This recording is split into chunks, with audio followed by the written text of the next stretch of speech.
El libro de Proverbios, capítulo 12, versículo 18. Vamos a leer 3 versículos. Uno de ellos es el lema del año. Proverbios, capítulo 12, versículo 18.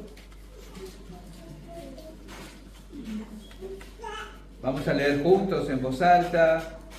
No decimos la cita, simplemente leemos las palabras del versículo, Hay hombres cuyas palabras son como golpes de espada, mas la lengua de los sabios es medicina. Ahora 18, 21.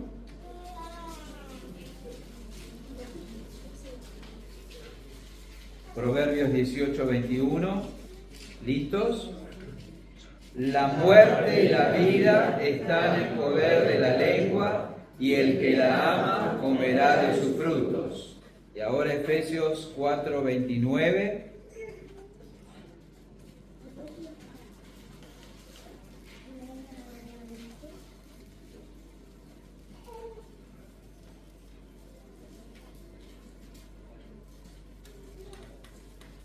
Efesios 4, 29 dice, leemos: ninguna palabra corrompida salga de vuestra boca, sino la que sea buena para la necesaria edificación, a fin de dar gracia a los oyentes. Muy bien, si hemos leído con atención, vamos a notar que los 3 versículos hablan de 2 aspectos del uso de la lengua, ¿no? Un aspecto que destruye, un uso que destruye, un uso que edifica. Hay hombres cuyas palabras son como golpes de espada, eso es un uso que destruye. Mas la lengua de los sabios es medicina, dice Proverbios 12, 18, eso es un buen uso que le damos a la capacidad de hablar. La muerte y la vida están en poder de la lengua, dice Proverbios 18, 21, así que ahí se habla de los 2 usos también. Interesante que se enfatiza primero el uso negativo, la muerte y la vida, como para poner un impacto, un énfasis desde el comienzo, algo que nos hace pensar. Si dijera la vida y la muerte, quizás la segunda palabra, el segundo sustantivo, no lo tomaríamos con tanta importancia, ¿no? Pero al decir la muerte y la vida ya es chocante desde el principio. Y Efesios 4:29 dice: ninguna palabra corrompida, eso es el uso destructivo del habla, salga de vuestra boca, sino la que sea buena, la palabra que sea buena para la necesaria edificación, a fin de dar gracia a los oyentes. Eso es el uso positivo, edificante de la capacidad de hablar. Es maravillosa la capacidad de hablar. Realmente Dios nos ha provisto de una habilidad tremenda. Uno puede, seguramente todos nosotros hemos conocido, tenemos trato con un sordomudo, ¿verdad? Y nos impacta que no pueda hacer lo que nosotros podemos hacer, y los problemas para comunicarse. Hay muchas ventajas, hay muchas cosas en las que se ha avanzado en ese sentido, pero ellos están limitados en un aspecto importante de sus capacidades de apreciación, de comunicación, ¿verdad?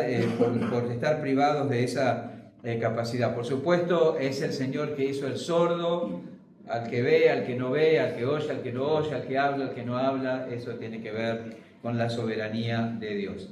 Y donde se ve y donde tenemos que tener especial cuidado en el uso que le damos a esa facultad de hablar es en el matrimonio, ¿verdad? Es en el hogar, es lo que nos interesa considerar en nuestras reuniones durante este año. Tenemos que partir de una premisa, y es que los conflictos matrimoniales son inevitables. Eso lo tenemos que saber. A veces partimos nosotros de premisas incorrectas, demasiado románticas, demasiado idealistas, no bíblicas. Pero los conflictos en el matrimonio son inevitables.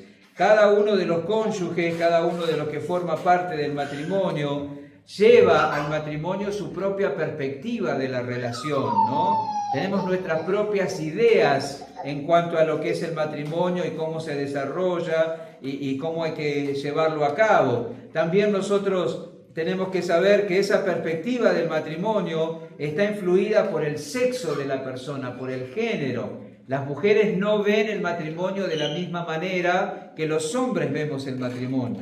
Las expectativas de unos y de otros son absolutamente diferentes.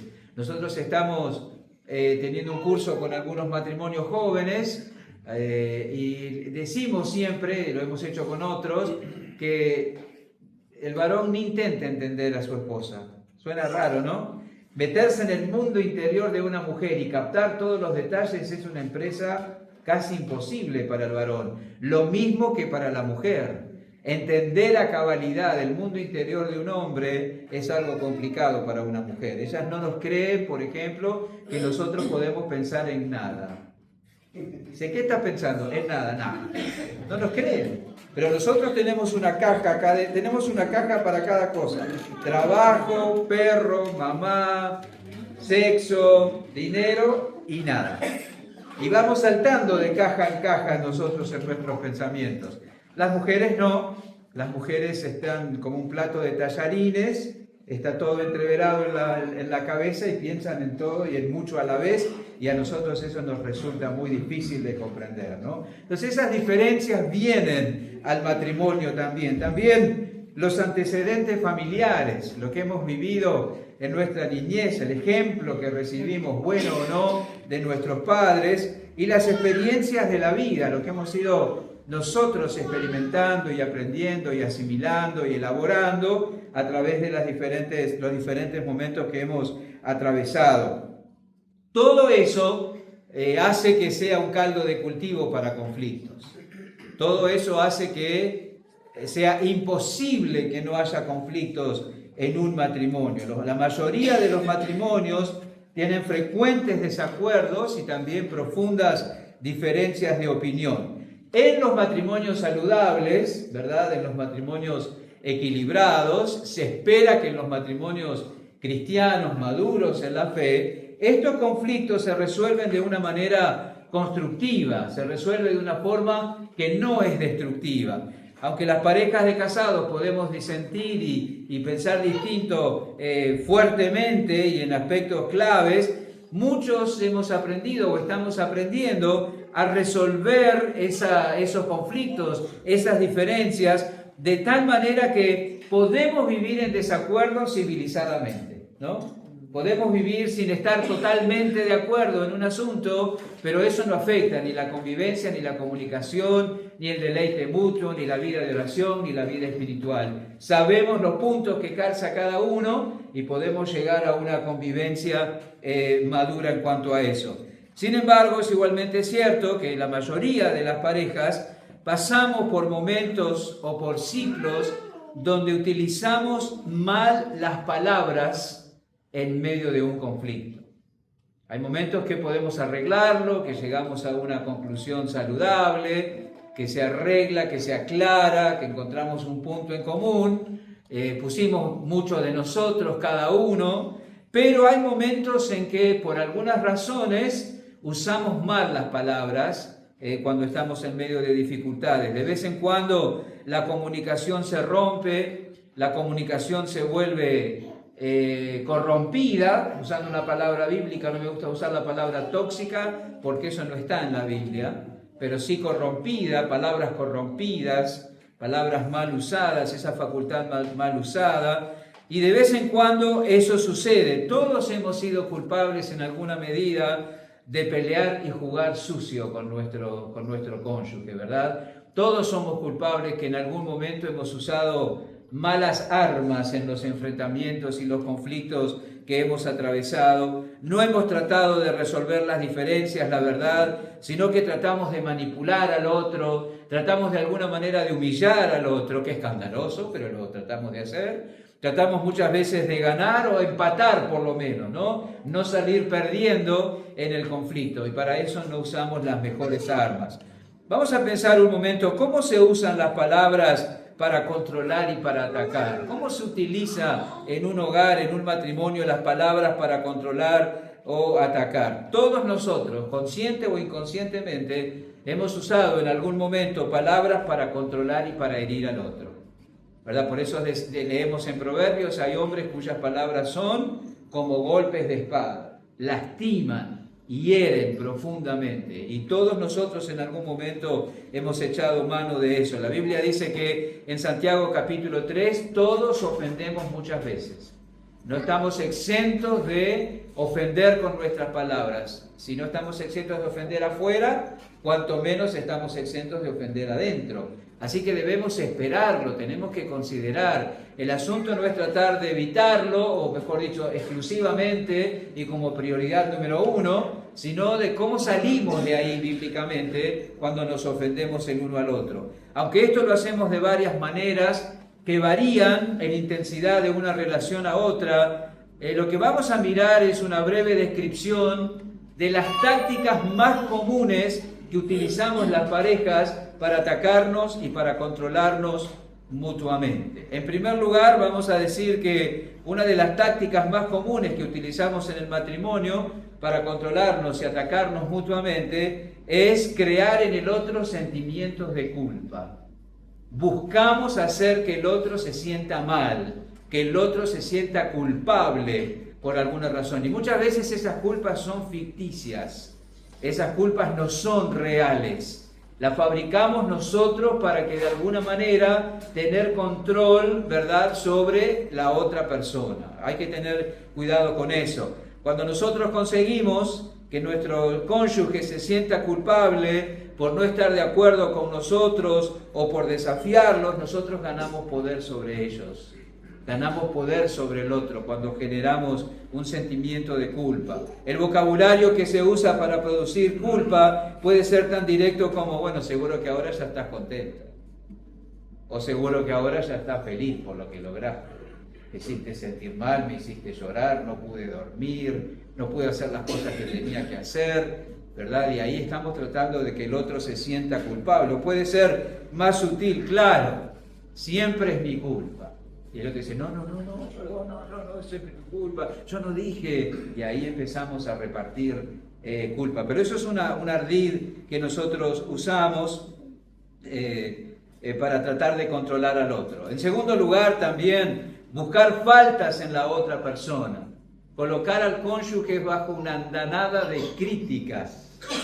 Nosotros usamos esa estrategia también. Desde cómo cuidan sus cosas hasta cómo manejan el dinero, cómo lucen, ¿verdad?, cómo se ven exteriormente, cómo manejan. Los cónyuges solemos criticar y sermonear a nuestro compañero o compañera de la vida, ¿no? Ya sea de vez en cuando o regularmente, el buscar faltas en la otra persona le permite al cónyuge que asesta golpes sobre el otro sentirse superior y hacer que el otro se sienta inferior, se vea inferior.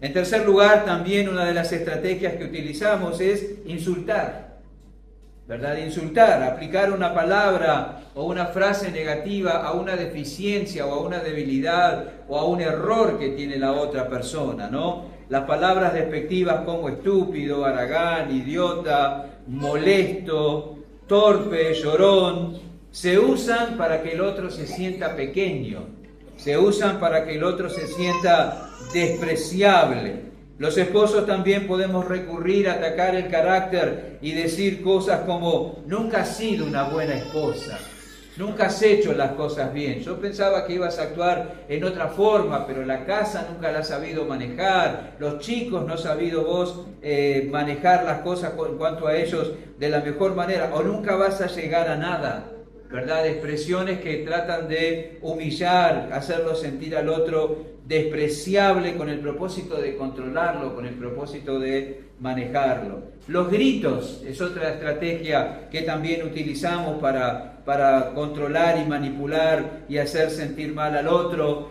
Muchas veces se dan en matrimonios, ¿no? Hablar en voz alta, explotar, gritar cosas como, ¿y a vos qué te pasa? ¿Por qué estás diciendo lo que estás diciendo, no? O callate, terminada de una buena vez. Esa es una manera, una estrategia que utilizamos para acallar, para intimidar a la otra persona. El que grita lo hace para sentirse fuerte y hace que el otro se sienta débil, se sienta derrotado, se sienta aterrorizado de hacer o decir algo que pueda provocar otro ataque.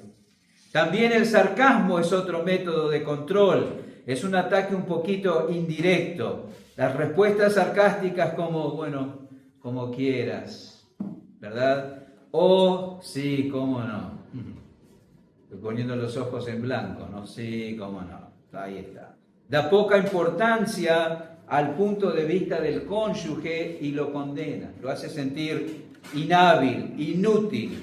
Por supuesto que el sarcasmo no proporciona una atmósfera adecuada para una conversación sana, para una conversación honesta, más bien frustra a los cónyuges, sabotea la posibilidad de conversar y deja al cónyuge ofensor en un punto de superioridad que el otro no sabe cómo manejar. Culpar a la otra persona, no crearle solamente sentimientos de culpa, como hablamos al principio, pero culpar a la otra persona por errores o faltas que compartimos la responsabilidad. Siempre hago chistes, yo muchas veces, qué bueno que es encontrar sobre quién echar la culpa, qué alivio cuando yo no soy el culpable. Y en el hogar nos hacemos maestros en eso de sacarnos la culpa de encima, ¿verdad? Siempre el culpable es el otro. Siempre cuando alguien usa eso, le permite al que lo hace quedar exonerado y hacer sentir culpable al otro. Cuando algo sale mal, es por culpa de otra persona. Siempre es así. A veces nosotros pulimos ese tipo de estrategia, ¿no? Malos entendidos, cosas que salen mal. A veces no damos toda la información y el otro no puede tomar una decisión correcta. No somos específicos y detallistas en la comunicación y el otro no responde como nosotros queríamos que respondiera y lo hacemos sentir mal por hacerlo mal, ¿no?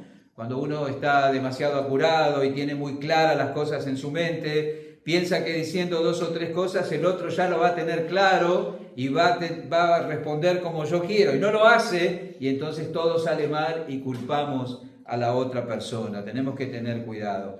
Y también otra estrategia que utilizamos para controlar o manipular a otros es subestimar a la otra persona, ya sea sutil o abiertamente.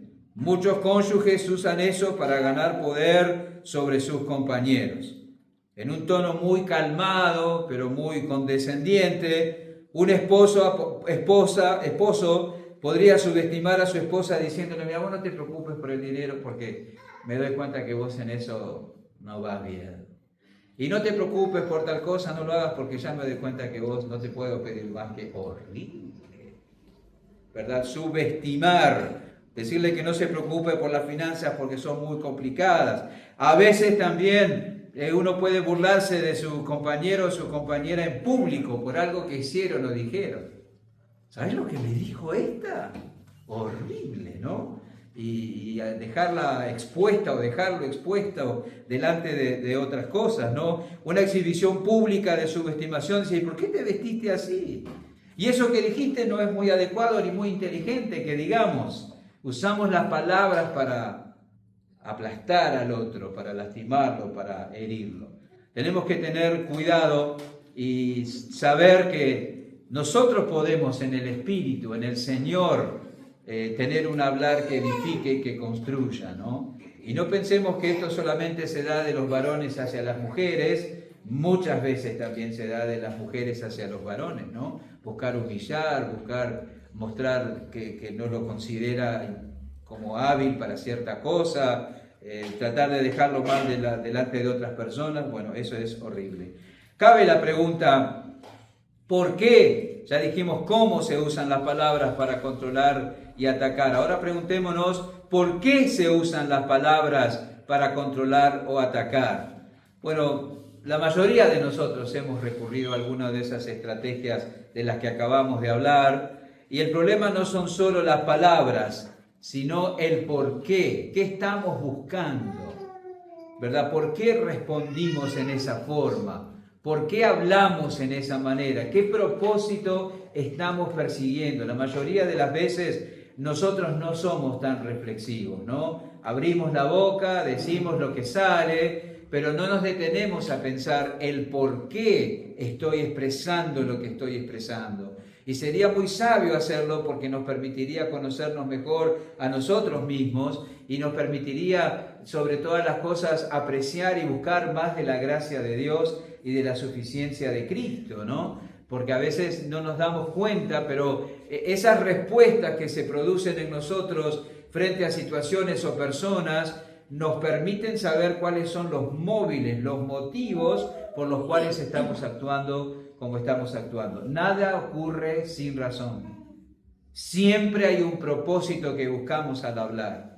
Siempre hay algo que estamos tratando de alcanzar cuando nos referimos o hablamos con alguna persona y sobre todo en el hogar. A veces, eso es primero, usamos las palabras para controlar y atacar porque queremos salirnos con la nuestra, ¿verdad? Queremos anular al otro para que yo pueda salirme con la mía, imponer mi opinión, imponer mi criterio, imponer mi punto de vista, imponer lo que yo pienso que está pasando realmente en la casa en determinada situación. No hay ninguna duda que el yo es un problema muy serio en todos nosotros. Hasta cierto punto todos luchamos con querer salirnos con la nuestra. Una de las cosas que hizo que la vida de Cristo aquí en la tierra fuera tan extraordinaria es que Él no era egoísta, ¿no? Él no perseguía propósitos personales, siempre ponía los intereses de los demás y los propósitos de Dios el Padre por encima de los suyos propios, aunque eso lo llevara a sufrir más que nadie en la historia. Y nosotros somos sus seguidores, ¿verdad? Y nosotros debemos imitarlo. Y nosotros debemos mostrar la vida de Cristo. Somos llamados a imitar su ejemplo de abnegación independientemente de a dónde nos lleve. Filipenses capítulo 2, lo conocemos, pero lo vamos a leer porque quiero prestar atención a una palabra específica allí. Filipenses, el capítulo 2.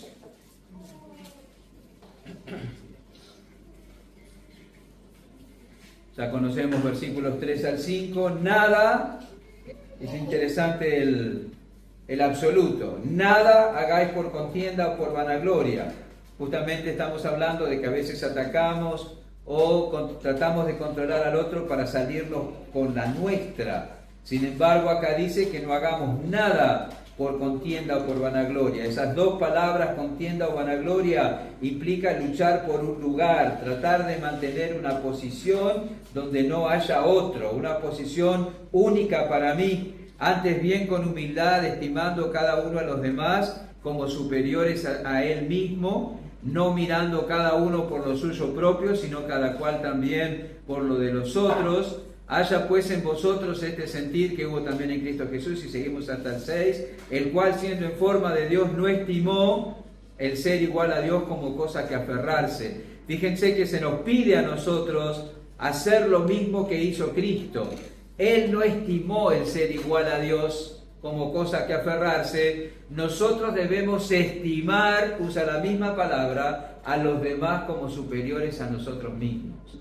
Y cuando nosotros usamos estas técnicas, muchas veces lo que buscamos es salirnos con la nuestra sin pensar en el bienestar o en la salud espiritual o en el ánimo de la otra persona. ¿No? Es interesante. Por eso nosotros continuamente tenemos que decidir si permanecemos llenos de nosotros mismos o nos vaciamos de nosotros mismos. La palabra que define a Cristo aquí, donde dice se despojó a sí mismo, es vaciamiento. Los teólogos tienen una expresión muy particular para eso, pero Cristo se vació de sí mismo, se olvidó de sí mismo, decidió no usar las prerrogativas divinas de acuerdo a su voluntad, a sus intereses, sino que cedió ese derecho al Padre. Yo no hago nada ni digo nada que el Padre no me ordene, vaciado de sí mismo. Y nosotros tenemos que aprender a vaciarnos de nosotros mismos. El hecho de que hay tantos conflictos es porque estamos demasiado llenos de nosotros mismos. Queremos salirnos con la nuestra, queremos imponer nuestros criterios en el hogar, nuestra opinión, que los demás marchen al ritmo que nosotros imponemos, sin importar si es lo mejor, si les afecta, si los lastima, si genera bienestar. El asunto es que yo pueda hacer lo que yo quiero.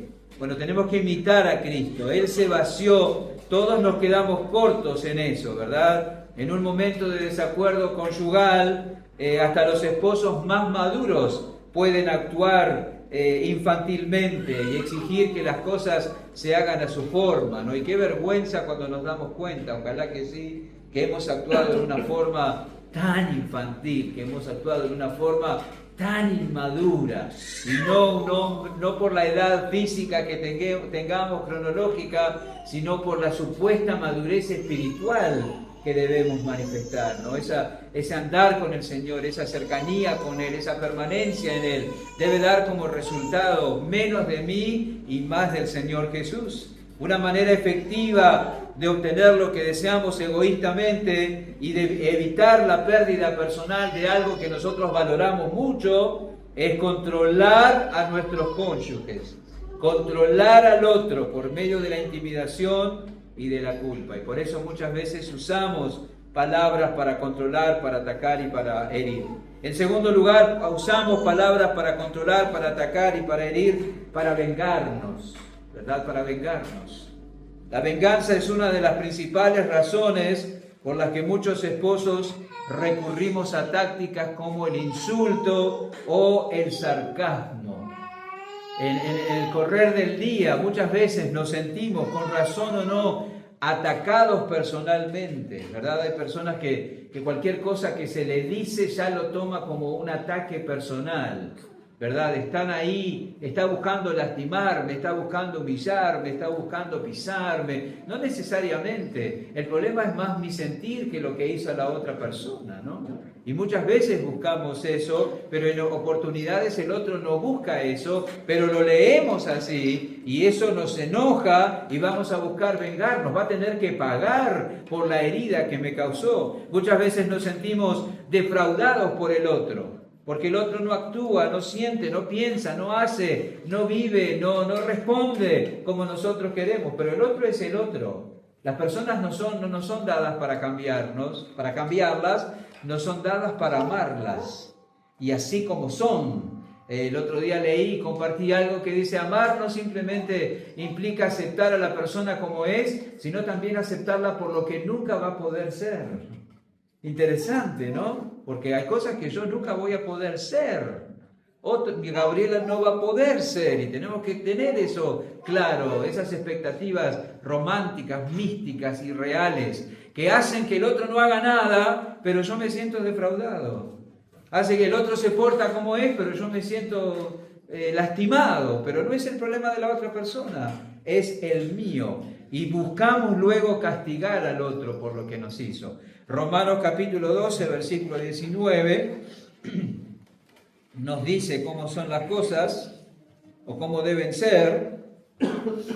No os venguéis vosotros mismos, dice Romanos 12, 19, sino dejad lugar a la ira de Dios, porque escrito está: mía es la venganza, yo pagaré, dice el Señor. Cuando nosotros reaccionamos con ira, con la intención de desquitarnos, estamos tomando un lugar que no nos corresponde, es el lugar de Dios. Él es el que tiene que hacerse cargo de eso. Y es muy difícil dejar esa ofensa en las manos del Señor, ¿verdad?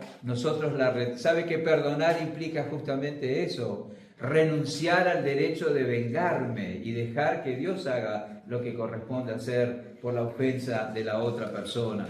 Otros esposos simplemente descargamos nuestras frustraciones personales sobre nuestros compañeros. Estamos enojados por ciertas circunstancias con otras personas y queremos que alguien, cualquiera, sufra porque las cosas no van como ellos quieren, y atacamos a la otra persona. Y en tercer y último lugar, nosotros también usamos las palabras para controlar y atacar al otro con el propósito de escondernos. Interesante. La apertura y la responsabilidad personal son fundamentales en un matrimonio. Tener libertad para desnudarnos delante del otro. En Génesis capítulo 2, allí antes de la caída, dice: Adán y Eva estaban desnudos y no se avergonzaban. Claro, ahí hay una connotación física, ¿verdad? Pero muchas veces probablemente no nos dé vergüenza estar desnudos físicamente, pero sí nos da vergüenza desnudarnos interiormente. No queremos que el otro sepa todo de mí, por más que es mi cónyuge. No queremos que el otro conozca todos esos resortes que actúan en nuestro ser interior y provocan nuestra conducta. Y a veces no entendemos que sin esa comunicación la relación no puede madurar, la relación no puede crecer, no puede ser sana. Y puede que sea difícil admitirlo, pero a veces usamos palabras para escondernos y para protegernos a nosotros mismos. Es una cortina de humo. Los insultos, el enojo, el silencio, la separación, la distancia, el sarcasmo, lo único que hace es, lo usamos para que el otro piense en eso y no se dé cuenta o no tenga yo la responsabilidad de mostrar cómo realmente soy. Es difícil pararse delante del otro y decirle, mira, yo soy un envidioso, o soy un celoso, o soy orgulloso. Y actué así o respondí así cuando hiciste tal o cual cosa porque soy así, porque yo creo que vos me debés servir en todo y conformarme. Nos cuesta esa comunicación. Qué sano sería que pudiéramos hablar en esa forma, ¿no? Decirle al otro, mira, yo espero de vos esto porque necesito esto. Y a veces pensamos que vamos a ser humillados o que se van a reír de nosotros porque nos atrevemos a decir lo que realmente hay en nuestro corazón, pero es sano. Y a veces en lugar de hacerlo, levantamos toda una cortina de humo, ¿verdad? Para que el otro no se dé cuenta cómo realmente somos, ¿no? Eso es así. Nosotros hacemos como la primer pareja de casados, ¿no? Adán y Eva. Nos asustamos y tratamos de ocultar nuestras faltas de nuestros compañeros y de Dios ya conocemos, pero vamos a ir a Génesis capítulo 3. Ahí tenemos los primeros que jugaron a la escondida, el primer juego que se menciona, ¿no? La escondida. Adán y Eva se escondieron de Dios. Dice el versículo 7, Génesis 3. Entonces fueron abiertos los ojos de ambos y conocieron que estaban desnudos. Entonces cosieron hojas de higuera y se hicieron delantales. Y oyeron la voz de Jehová Dios que se paseaba en el huerto al aire del día. Y el hombre y su mujer se escondieron de la presencia de Jehová Dios, entre los árboles del huerto. Mas Jehová Dios llamó al hombre y le dijo, ¿dónde estás tú? Y él respondió, oí tu voz en el huerto y tuve miedo porque estaba desnudo y me escondí. Es como cuando él viene y le dice a ella, me estás escondiendo algo. O ella le dice a él, me estás escondiendo algo, ¿no? Y ahí nos ponemos nerviosos y empezamos a tratar de llevar la atención a otra cosa. ¿Sabe que cuando nos confrontan con la verdad de nuestra conducta mala hacia los demás, la primera reacción por lo general no es confesar? No es reconocer que nos hemos equivocado, no es confesar nuestro egoísmo, nuestra inmadurez, nuestra necedad, nuestra torpeza, nuestro orgullo. No es la primera reacción. A menudo estamos demasiado enojados porque fuimos heridos. Nos da miedo pensar que si confesamos vamos a ser atacados o abandonados. A los hombres nos cuesta mucho confesar nuestras faltas delante de la esposa porque pensamos que ella va a tomar algún partido sobre nosotros. Nos va a tener agarrados después para manejarnos y manipularnos. A mí no vengas a decir nada porque vos, tal cosa. Las esposas tampoco usen eso como arma contra sus maridos, ¿verdad? Si él tiene la libertad de confesar una falta, perdonen, olviden y entiérrenla.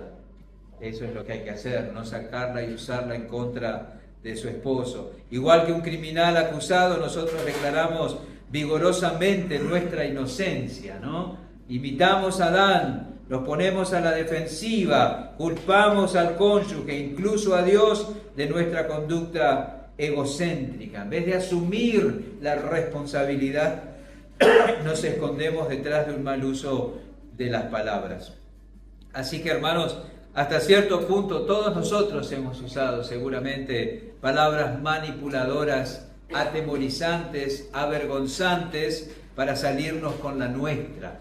Todos hemos usado probablemente palabras rudas para castigar al otro, para hacerlo sufrir por algo que hizo, aunque haya sido inocente o por ignorancia o porque el problema somos nosotros, igual queremos castigarlo. Y todos hemos culpado a nuestros cónyuges para protegernos. Nos sacamos, tratamos de sacar la atención de nosotros y ponerla en el otro para pasar desapercibidos y quedarnos tranquilos. Y cuando vemos esto en nosotros, que seguro que lo vemos, ¿verdad? En oportunidades. Necesitamos estar dispuestos a confesar eso, como evidencia de nuestra inmadurez y nuestra carnalidad. Debemos hacerlo inmediatamente. Pedirle al Señor que nos ayude a experimentar un arrepentimiento genuino por el daño que le hemos causado al otro y por los problemas que hemos creado. La confesión, el arrepentimiento, el reconocimiento es lo que empieza a reparar el daño que hemos causado. Algunos de nosotros nos creemos tan listos que hacemos un daño, causamos un dolor, una tristeza, dejamos pasar un rato y después venimos con cosquillitas o cositas y como si nada hubiera pasado, ¿verdad? Pero las cosas no se arreglan así. Todo en la misma manera que con el Señor, con nuestro cónyuge, con nuestros hermanos, se soluciona con reconocimiento, arrepentimiento, confesión, resarcir, recomponer lo que se ha roto. Una confesión abierta, honesta, acompañada de arrepentimiento, es lo único que va a propiciar que se restaure la confianza, ¿verdad? Y es lo único que va a propiciar que a la larga, quizás pronto o no tanto, se pueda volver a la intimidad, ¿verdad? Ese toque de almas que necesitamos mantener y guardar en el matrimonio. Así que ahí hay unas armas ahí en la mesa, ¿no? Hay algunas cosas que los hermanos prepararon.